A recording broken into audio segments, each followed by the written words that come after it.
오늘 우리가 읽은 본문에는 믿음의 계승과 축복 가득한 한 가정이 소개되고 있습니다. 그 가정이 바로 레갑 자손의 가정이었는데, 이 가정은 하나님이 직접 언급하시며 칭찬하실 정도로 신실한 믿음의 가정이었습니다. 하나님께서 사람 한 사람을 향해서 칭찬하시는 경우는 성경에 종종 등장하지만 가정을 칭찬하시는 경우는 아주 드뭅니다. 개인이 하나님께 인정받는 것보다 더 어려운 것이 가정 전체가 칭찬을 받는 경우입니다.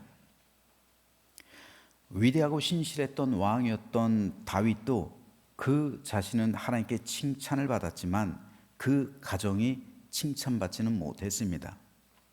위대한 선지자 사무엘 역시 사무엘 자신은 하나님께 칭찬받았지만 그 가정은 그렇지 못했습니다. 하나님과 대면하여 만난 모세도 마찬가지로 그 자신은 하나님의 사람이라는 칭찬을 받았지만 그 가정은 칭찬받지 못했습니다. 그만큼 가정 전체가 하나님께 칭찬받기란 훨씬 더 어려운 일입니다.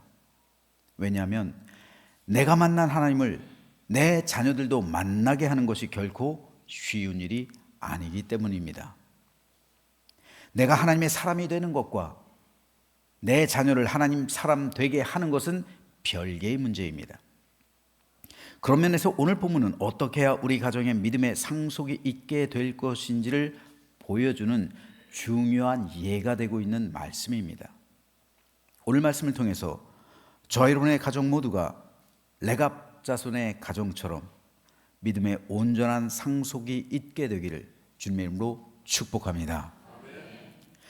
우선 오늘 본문에서 하나님은 예레미야에게 레갑 자손들을 하나님의 성전으로 데려와서 포도주를 마시게 해 보라고 명령합니다.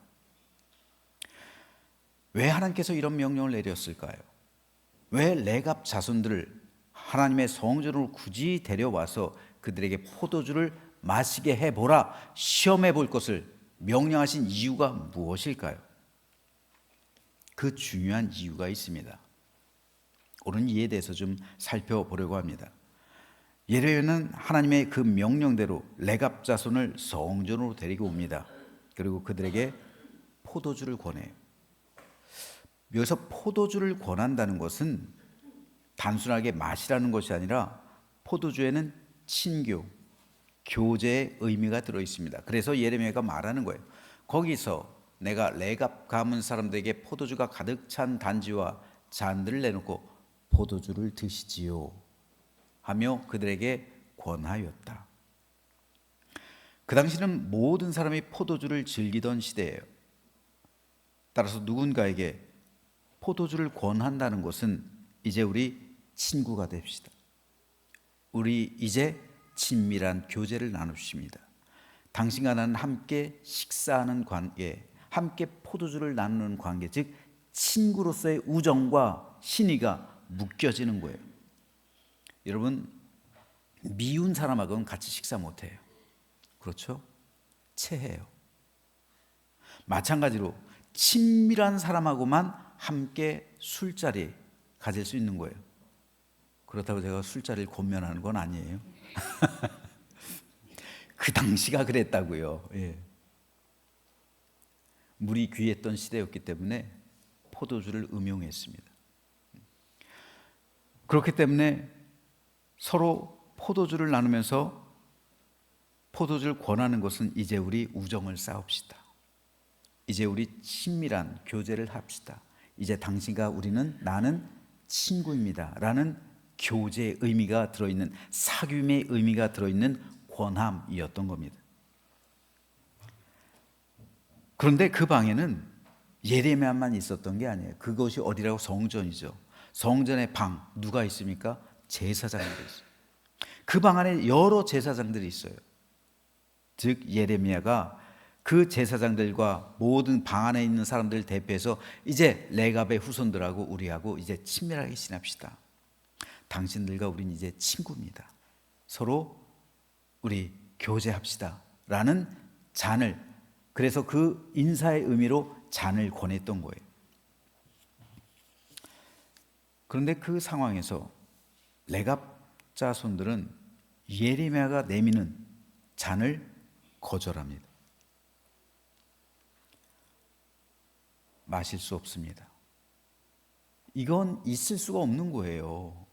이 말은 어떤 것입니까? 나는 당신들과 친구로 지낼 생각이 없습니다. 술잔을 거절하는 거예요. 내미는 술잔을, 내미 포도주잔을, 교제의 잔, 친교의 잔, 우리 서로 친구가 됩시다 라는 그런 잔을 거절하는 거예요. 이 말 뜻은 나는 당신들과 친구 될 생각이 없습니다. 그러니 이 잔을 내가 마실 수 없습니다. 이런 의미예요. 이것은 포도주를 권하는 예레미야를 욕되게 하는 거죠. 모욕하는 거예요. 그리고 그 자리에 있던 모든 제사장들을 적으로 돌리는 거예요. 자, 바로 이것이 하나님께서 예레미야에게 레갑 자손을 데려다가 성전으로 데려다가 그들에게 포도주를 권해봐라 명령하신 이유예요.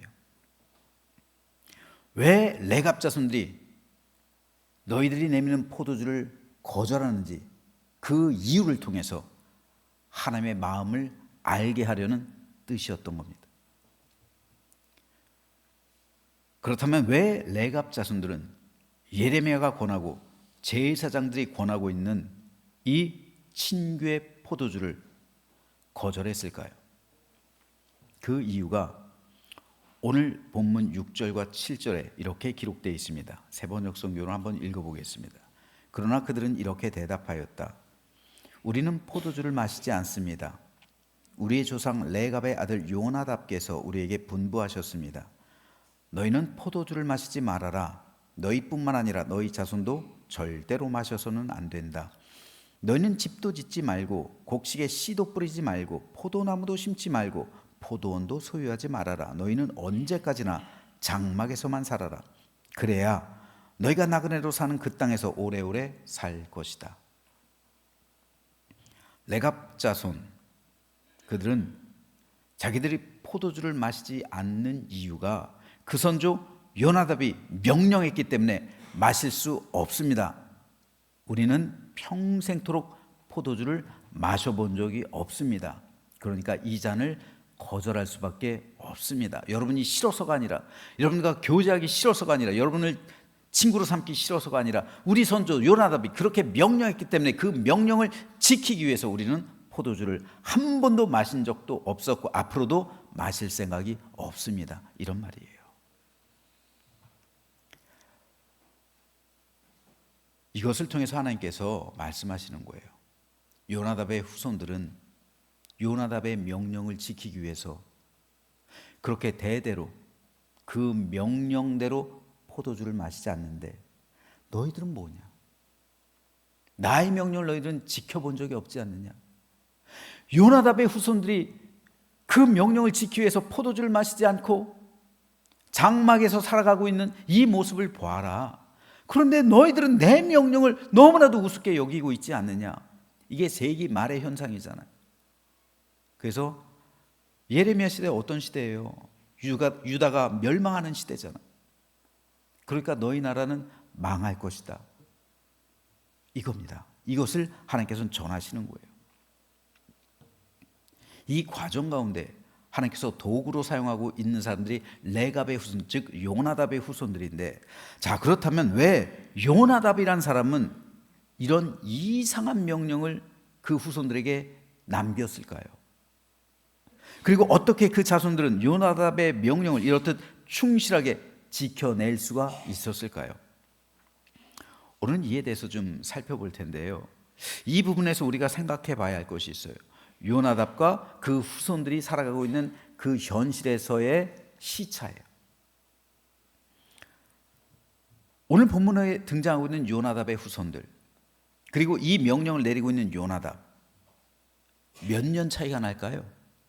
요나답이 이들의 증조 할아버지 혹은 고조 할아버지 그 정도 될까요?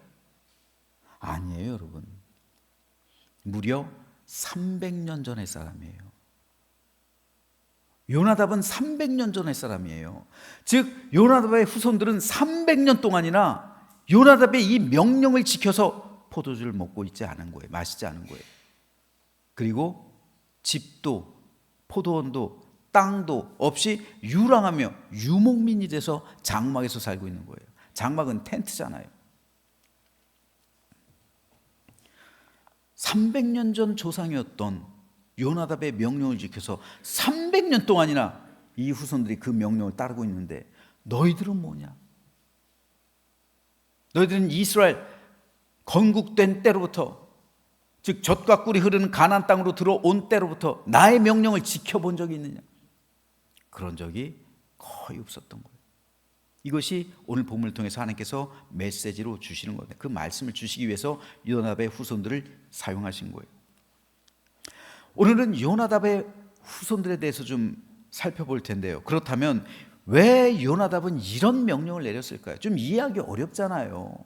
왜 포도주를 마시지 말고, 왜 젖과 꿀이 흐르는 땅에서, 왜 유업으로 주신 땅에서 그 땅을 떠나가서 유랑민이 되어서 유목민이 되어서 집도 없이 떠돌면서 살아가라고 왜 요나답에 이런 명령을 내렸을까요? 오늘 본문 7절 말씀을 보겠습니다. 너희는 집도 짓지 말고 곡식에 씨도 뿌리지 말고 포도나무도 심지 말고 포도원도 소유하지 말아라. 너희는 언제까지나 장막에서만 살아라. 그래야 너희가 나그네로 산 그 땅에서 오래오래 살 것이다. 요나답의 후손들에게 내린 명령 모두 5가지. 집 짓지 말고 곡식에 씨 뿌리지 말고 포도나무 심지 말고 포도원 소유하지 말고 언제까지나 장막에서만, 즉 텐트에서만 살아라. 집에서 살지 말라는 거예요. 이것은 한마디로 정착하지 말라는 거예요. 어느 한 곳에 땅에 정착하지 말라는 거예요. 정착해서 농사 짓고 포도원 소유하고 포도주 마시지 말고 집에서 살지 말라는 거예요.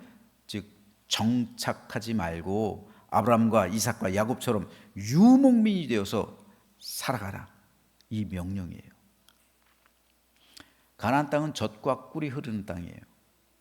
즉 정착해서 농사를 짓고 그 안에서 풍요로운 결실과 열매를 맛보며 살아가는 삶입니다. 하나님께서는 이것을 아브라함에게 약속해 주신 거죠. 가나안 땅을 약속해 주신, 즉 아브라함은 유목민이잖아요. 이리저리 떠돌면서 사는 사람이잖아요. 그러한 사람에게 은혜를 베푸셔서 가나안 땅에 정착해서 그 땅을 주셨어요. 그리고 정착지로 삼으시고 그곳이 젖과 꿀이 흐르게 되고 그곳에서 곡식의 종자를 뿌릴 때 풍성한 수확물을 맺고 과일을 먹고 포도를 맛보고 포도주를 마시면서 그렇게 풍요로운 삶을 살아가기 때문에 그 땅이 젖과 꿀이 흐르는 땅이에요.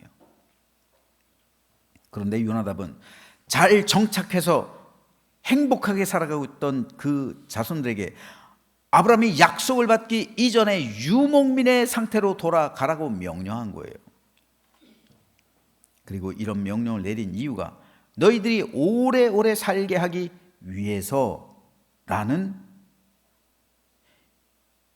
생각하기 어려운, 이해하기 어려운 이유를 대면서 이 명령을 내린 거예요. 도대체 이게 무슨 의미일까요?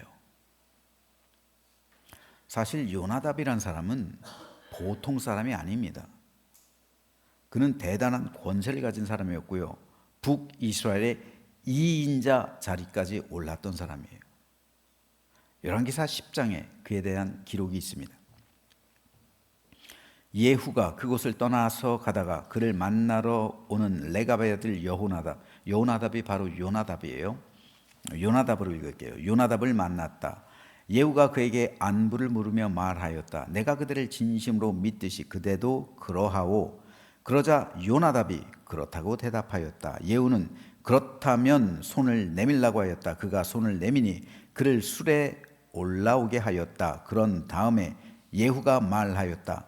나와 함께 가서 주님을 향한 나의 열심이 어느 정도인지를 보도록 하시오. 예후는 요나답을 자기의 병거에 태워 나란히 앉았다. 그리고 그는 사마리아에 이르러서 거기에 남아 있는 아합의 지지자를 모두 죽였다. 이 모든 것은 주님께서 엘리야에게 말씀하신 대로 이루어진 것이다. 북이스라엘의 역사 가운데 가장 타락했던 왕이 아합이죠. 이 아합 왕 때 활동했던 선지자가 엘리야입니다. 하나님은 엘리야에게 아합을 대신해서 다른 왕을 세우라고 명령하셨어요. 그 사람이 바로 예후예요. 이에 엘리야는 그의 제자를 보내서 예후에게 기름을 붓게 하고 예후가 북이스라엘의 왕이 되었음을 선포합니다. 그 즉시 예후는 모든 군사를 소집해서 아합이 살아가고 있는 사마리아로 진격해 들어가는 거예요. 그런데 그 도중에 레갑의 아들 요나답이 예후를 만난 겁니다. 그때까지만 해도 예후는 사실 왕이 되는 것에만 관심이 있었지 종교, 즉 여호와 하나님을 믿는 믿음에 대해서 무관심했어요. 하지만 요나단이 합세하면서 예후의 종교 개혁이 시작된 겁니다. 남유다에서는 아사, 여호사밧, 히스기야, 요시야 같은 왕들에 의해서 종교 개혁이 여러 차례 일어나요. 하지만 북이스라엘에선 단 한 번, 209년의 역사 가운데 단 한 번 종교 개혁이 있었는데 그것이 바로 예후의 종교 개혁입니다. 그리고 그 뒤에 요나답이 있었던 거예요. 즉 북이스라엘의 유일한 종교 개혁은 실질적으로 요나답이 주도한 겁니다. 예후는 왕권 강화를 목적으로 당시 모든 백성의 존경을 받고 있었던 요나답과 손을 잡은 거예요. 그리고 요나답의 요청에 따라 종교 개혁을 하기는 했지만 예후 자신의 믿음은 그리 깊지 않았어요. 이에 대해 성경은 이렇게 기록합니다. 그러나 예후가 전심으로 이스라엘 하나님 여호와의 율법을 지켜 행하지 아니하며 여로보암이 이스라엘에게 범하게 한 그 죄에서 떠나지 아니하였더라. 즉 이 종교개혁은 실질적으로 요나답의 종교개혁이에요. 예후는 왕으로서 그냥 요나답이 뒤에서 시키는 대로 했지만 그는 여호와 하나님에 대한 믿음이 없었어요. 그래서 여전히 우상 숭배자로 남은 거예요. 그래서 하나님께 정직했다라는 평가를 받지 못해요. 바로 이 상황에서 요나답이 오늘 본문의 명령을 그 후손들에게 남기는 겁니다. 북이스라엘에서 가장 신앙심이 깊었던 왕이 그나마 예후인데 예후마저 끝까지 여러분이 만든 금송아지를 섬겨요. 즉 우상 숭배자로 남아 있었다는 거예요. 예후마저 그러니 그 뒤를 이을 왕들과 그 나라 백성들의 모습이 어떨까요? 더 이상 그 나라에 희망이 있을까요? 더 이상 그 나라에서 하나님에 대한 신실한 믿음 찾아볼 수 있을까요? 그 믿음을 지켜낼 수가 있을까요? 이제 앞으로 자신이 죽고 나면 바알을 믿던 아세라 숭배자들, 바알 숭배자들, 아세라 숭배자들이 들불처럼 일어날 것이 명약관하예요. 불을 보듯 뻔해요. 그러면 이제 그 나라는 바알의 제국이 돼요. 또 바알의 나라가 돼요. 아세라를 믿는 그런 나라가 돼버려요. 그리고 그들이 하나님을 믿는 사람들에게 무자비하게 복수하려 할 거 아니에요. 왜요? 종교개혁을 일으켰잖아요. 요나답이. 종교개혁을 일으켰다는 것은 무엇을 의미합니까? 바알을 믿는 사람, 아세라를 믿는 그 제사장들 다 죽인 거예요. 그렇기 때문에 요나답이 죽은 이후 이 나라가 다시 바알의 나라, 아세라의 나라가 되면 그에 대한 피비린내 나는 복수를 하는 거예요. 그래서 여호와 하나님을 믿는 사람들 다 죽이는 거예요. 또 만일 요나답의 자손들이 목숨을 부지하려 한다면 어쩔 수 없이 바알 숭배에 동참해야죠.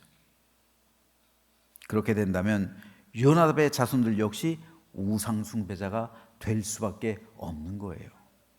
그래서 요나답은 그 후손들에게 너희는 이 우상 숭배의 도시를 떠나가서 아브라함과 이삭과 야곱처럼 광야에서 유목민으로 살면서 하나님을 섬기라 명령했던 겁니다. 그렇게 해야 너희 생명이 오래오래 보존될 것이다. 두 가지 의미가 있어요. 첫째는 너희의 영혼이 살 것이다. 그렇죠? 그래야 너희가 바알 숭배를 하지 않고 너희가 하나님을 믿음으로 너희 영혼이 구원받고 대대로 살아갈 것이다. 둘째로 그래야 너희도 보복당하지 않고 너희 육신의 생명 또한 오래오래 살 것이다. 이 두 가지 의미가 있었던 겁니다. 그 당시 요나답은 아직까진 예후가 살아있으니까요, 예후 및 예후에 이어서 2인자 위치에 있을 정도로 왕국의 실세였습니다. 따라서 그의 집 그리고 그의 가정이 받는 혜택은 엄청났습니다. 부와 존귀와 명예와 권력 모두 그에게 있었어요. 그의 가정은 풍요로울 수밖에 없었고 그 나라에서 누릴 수 있는 것 모두 누릴 정도로 최상위층에 있었습니다. 그런데 요나답은 그의 후손들에게 이 모든 것 포기하고 광야로 들어가서 살 것을 명령한 겁니다. 왕국의 수도에서 화려하고 풍요로운 삶을 누리던 자녀들을 요나답은 광야로 내몰았던 거예요. 왕국의 수도에서 자녀들은 부족한 것 없이 풍요로운 삶을 누렸는데 광야에서는 온갖 고생길이 열릴 수밖에 없었죠. 아니, 그 좋은 대저택에서 모든 기름진 산의 진미를 먹고 풍요롭고 아주 화려한 삶을 살던 사람이 저 광야로 가가지고 양치기 생활을 하면 아무것도 없는 문명 생활을 하지 못하게 한다는 것, 이거 결코 쉬운 일 아닙니다.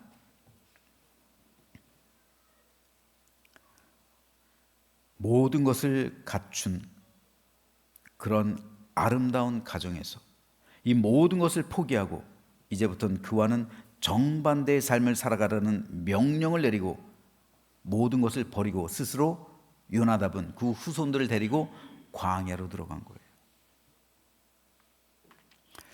자녀들에게 세상의 풍족함을 물려주려는 것이 모든 부모의 공통된 마음이에요.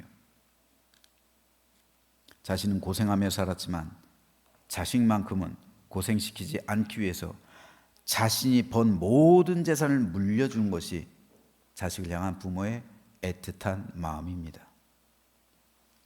하지만 요나답은 달랐어요.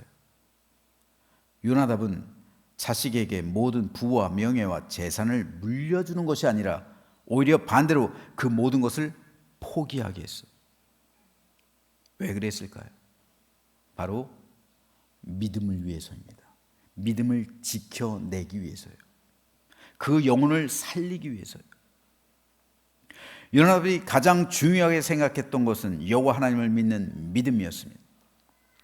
따라서 요나답이 자식에게 물려줄 수 있는 최고의 것은 재산이나 세상에 속한 부귀 영화가 아니라 하나님을 믿는 믿음이었습니다. 바알을 숭배하면서 세상에서 편하게 사는 것보다 광야에서 고생하더라도 믿음을 지키면서 신실하게 살아가는 것이 바로 진실한 믿음이라는 것을 요나답은 그 자손들에게 가르친 겁니다.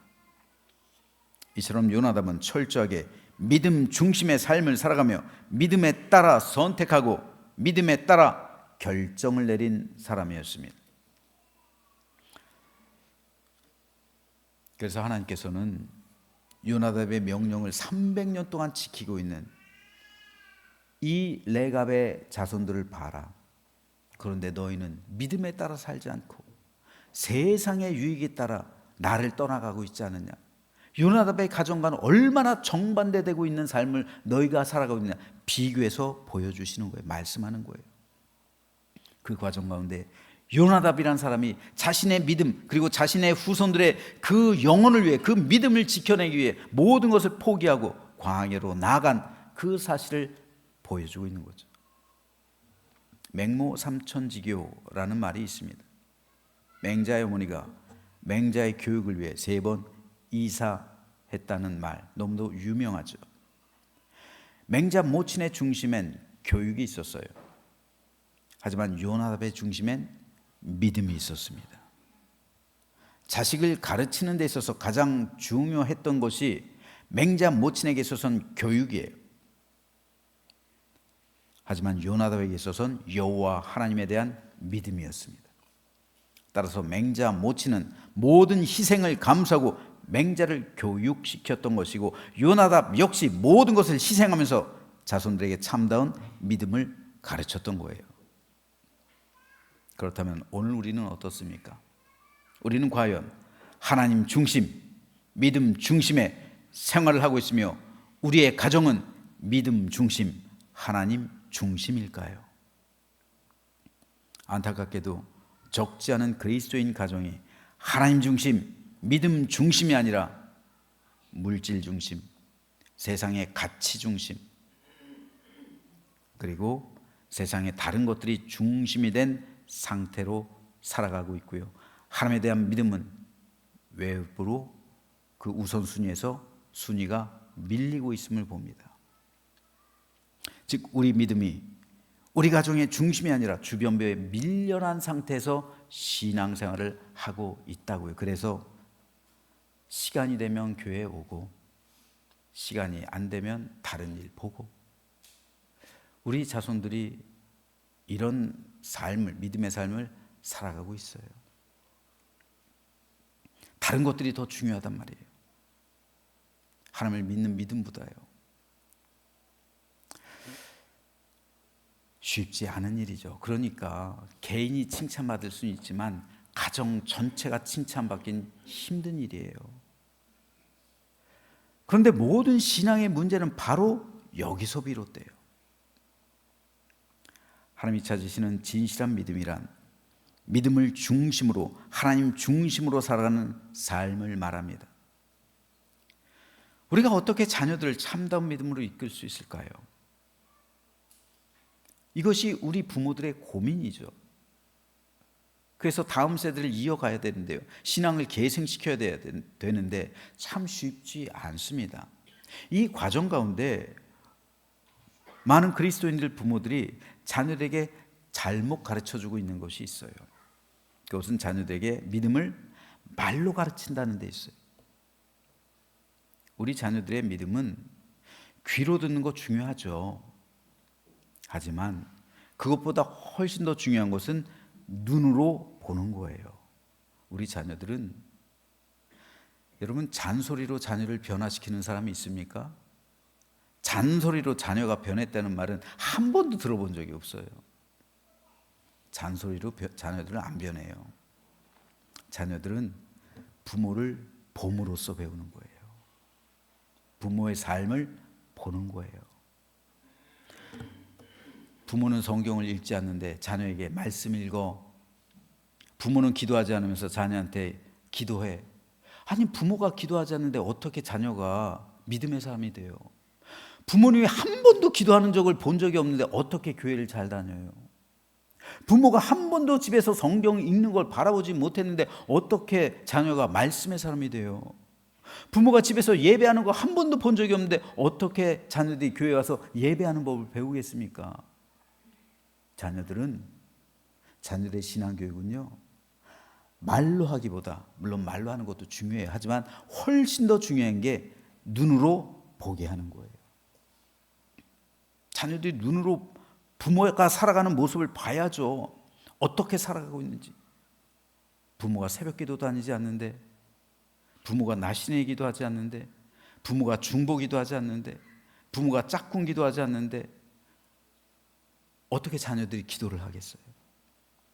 부모가 예배를 보지 않는데, 부모가 주일에 바쁘면 빠지는데 어떻게 자녀들이 신실한 믿음의 백성이 될 수가 있겠습니까? 따라서 부모가 살아가는 그 믿음의 행위, 이 모습을 보고 자녀들은 배우는 거예요.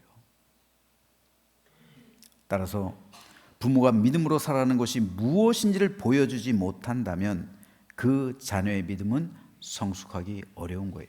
요나답이 어땠어요? 요나답은 모든 걸 포기해버려요. 제국의 2인자로서 누리는 권세, 안위, 풍요로움, 호화로움, 제국의 2인자로서 얼마나 큰 집이 있었겠습니까? 얼마나 큰 포도원이 있겠습니까? 얼마나 많이 맛있는 음식들이 있었겠어요? 그 모든 거 다 포기합니다. 그리고 자녀들을 살리기 위해서, 손주들을 살리기 위해서, 대대로 이어질 그 손주들을 위해서 광야로 떠나가 버리는 거예요. 그 모습을 보여주는 겁니다. 결국 요나답이 그 삶으로 보여준 것이 무엇입니까? 세상에서 가장 소중한 것은 하나님을 믿는 너희의 믿음이다. 모든 것을 잃어버려도 너희는 믿음을 잃어버려서는 안 된다. 그런데 이 땅은 마치 소돔과 같아. 소돔과 같은 이 땅에서 살아가던 너희 믿음 분명히 섞일 거야. 너희도 분명 바알 숭배자들, 아세라 숭배자들 될 수 있어. 그렇지 않으면 너희 생명 잃어버려. 그러니까 너희는 애초에 내가 살아있을 때 떠나자. 그래야 너희 생명이 살 것이다. 그리고 너희 영혼도 살아갈 것이다. 너희 믿음을 지켜내기 위해서 내가 이 땅을 떠나간다 하고 스스로 광야로 떠나갔던 거예요. 모든 자식들 다 데리고 모든 거 다 포기해버려. 이에 대해서 바울이 아주 잘 표현해서 말하고 있습니다. 그러나 나는 내게 이루었던 것이 그것은 무엇이든지 그리스도 때문에 해로운 것으로 여기게 되었습니다. 그뿐만 아니라 내 주 예수 그리스도를 아는 지식이 가장 고귀하므로 나는 그 밖에 모든 것을 해로 여깁니다. 나는 그리스도 때문에 모든 것을 잃었고 그 모든 것을 오물로 여깁니다. 나는 그리스도를 얻고 그리스도 안에 있는 사람으로서 인정받으려 합니다. 여러분, 바울의 이 신앙 고백에 예가 되는 사람, 대표적인 사람이 바로 요나답이에요. 하나님을 믿기 위해서 모든 것을 잃어버려요. 하나님에 대한 믿음을 갖기 위해서, 그 믿음을 온전히 상속시키기 위해서 세상의 모든 가치 없는 것들을 오물로 여깁니다. 그리스도 때문에 모든 것을 잃어요. 바울이 그랬잖아요. 바울도 그랬어요. 요나답도 그랬습니다. 그러므로 우리에게 가장 중요한 것은 그리스도를 향한 우리의 믿음이요, 우리 영혼이 구원받는 것. 이 세상 어떤 것도 이것보다 중요하지 않아요. 여러분, 진정으로 자녀를 사랑하십니까? 그럼 그 자녀 천국 가게 해야죠. 그 자녀가 구원받게 해야죠. 자녀에게 남겨줄 수 있는 가장 위대한 신앙, 가장 위대한 유산, 바로 영혼 구원이죠. 그래서 요나답은 모든 것을 포기하고 광야로 떠나갔던 것이고, 바울도 모든 것을 포기하고 그리스도의 제자로 살다가 순교당한 거잖아요. 그러므로 우리 자녀에게 가장 소중한 것은 그리스도 예수 안에 있는 생명이요 구원입니다. 그렇다면 오늘 우리는 바울처럼 그리스도를 위해 세상의 유익을 포기하는 법을 자녀에게 가르쳐야죠. 그리고 자녀에게 가르치기 위해서 내가 먼저 실천해야죠.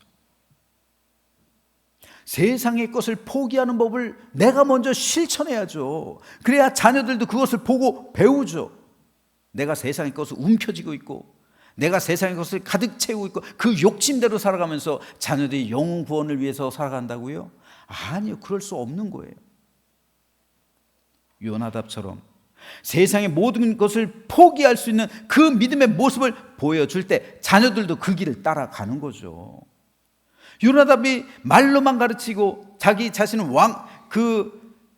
성에서 성 안에서 호화롭게 살면서 자녀들에게 그런 말을 가르쳤다면 아마 자녀들은 10중 8구 다 우상 숭배자들이 되었을 겁니다. 그래서 내가 만난 하나님이 내 자녀의 하나님이 되게 해야죠. 내가 살아가는 삶의 모습이 내 자녀에게도 그대로 닮아가게 해야죠. 이것이 부모의 사명입니다. 하나님께서 칭찬하시는 가정, 하나님이 돌보시고 충만한 은혜의 복을 내리시는 가정은 바로 이러한 믿음의 계승이 있는 가정입니다. 이러한 믿음의 계승이 있기 위해 그러므로 우리는 오늘의 요나답, 오늘의 바울이 돼야 돼요. 그렇다면 한번 저 여러분에게 묻습니다. 우리는 그 믿음을 지켜내기 위해서 무엇을 포기하고 있을 거예요? 설교 가운데 부자 되세요, 하나님의 축복 가득하세요, 이런 설교는 좋아하죠. 하지만 모든 것을 다 내려놓으십시오. 여러분의 믿음을 지켜내기 위해서 요나답처럼 그리고 바울처럼 심지어는 여러분의 목숨까지라도 그리스도를 위해서 포기하십시오. 이런 설교를 하는 건 별로 좋아하지 않아요. 그 이면엔 세상을 향한 나의 욕망이 있는 거예요. 무엇이 중요합니까, 여러분? 무엇이 우리 교회를 통해서, 여러분 왜 교회에 나오시는 것이며 이 귀중하고 소중한 날 왜 하나님 앞에 나오는 겁니까? 구원받기 위해서 나오는 거잖아요. 하늘의 은혜를 경험하기 위해서 나오는 거잖아요. 그 하늘의 은혜를 어떻게 경험하냐고요. 포기하지 않으면 경험할 수가 없는 거예요, 여러분. 내가 세상의 모든 것을 포기하고 요나답처럼 광야로 나아갈 때 하늘의 은혜가 임하는 거예요. 바울처럼 내가 세상의 모든 것을 배설물로 여길 때 하나님의 위로와 하나님의 복주심의 은총의 충만이 임하는 겁니다. 하나님은 요나답의 명령을 300년 동안이나 지켜내고 있었던 그 요나답의 후손들에게 이렇게 복을 내려주십니다. 그러므로 나 만군의 주 이스라엘의 하나님이 말한다. 레갑의 아들 요나답의 자손 가운데서 나를 섬길 사람이 영원히 끊어지지 않을 것이다. 놀라운 축복 아닙니까? 그 가정을 향해서요. 요나답이 그 모든 것을 포기하고 그 신앙을 지켜내기 위해서 광야로 나갔을 때 하나님은 300년 동안 그들의 삶을 지켜주셨고 그 이후로도 영원토록 끊어지지 않을 것이라는 약속을 주셨어요. 이 약속이 다윗 언약 못지않은 거예요. 다윗 언약은 예수 그리스도 전에 이미 끊어졌잖아요. 예수 그리스도를 통해서 성취됐지만 이것은 영적인 계보잖아요. 육적인 계보는 끊어졌잖아요. 이미 남유다가 멸망당하면서요. 육적인 다윗 언약은 끊어졌어요. 이미 몇백 년 가지 못했습니다. 345년 갔잖아요. 솔로몬까지 합치면은 415년 갔잖아요. 385년 갔잖아요. 그리고 끊어진 거예요. 육적인 계보는 더 이상 왕이 안 나왔으니까요. 영적으로는 그리스도께로 연결되지만 육적은 그래요. 그렇지만 요나답을 향한 약속은 어때요? 300년이 아니라 영원토록 이어질 것이다. 육적인 계보까지도 성취가 되고 있는 거잖아요. 이게 얼마나 큰 축복입니다. 가정을 향한 너무나도 큰 축복이에요. 그런데 이런 축복을 오늘 우리가 누릴 수 있게 된다고요. 우리도 여전히 누릴 수 있게 된다는 사실을 믿으시기 바랍니다. 어떻게 해요? 우리가 요나답이 되면 되는 거예요. 우리가 바울이 되면 되는 거예요. 그러므로 오늘 이 시간 우리 하나님께서는 오늘 살아가고 있는 제2의 요나답, 오늘을 살아가고 있는 제2의 바울을 찾으십니다. 바라기는 저는 저와 여러분이 오늘 살아가고 있는 제2의 요나답, 제2의 바울 되시기를 주님의 이름으로 축복합니다. 그러면 우리 하나님께서 우리 자손들과 함께 하시고 우리 자손들이 우리 믿음을 잊게 되는 것이고 계승하게 될 줄로 믿습니다.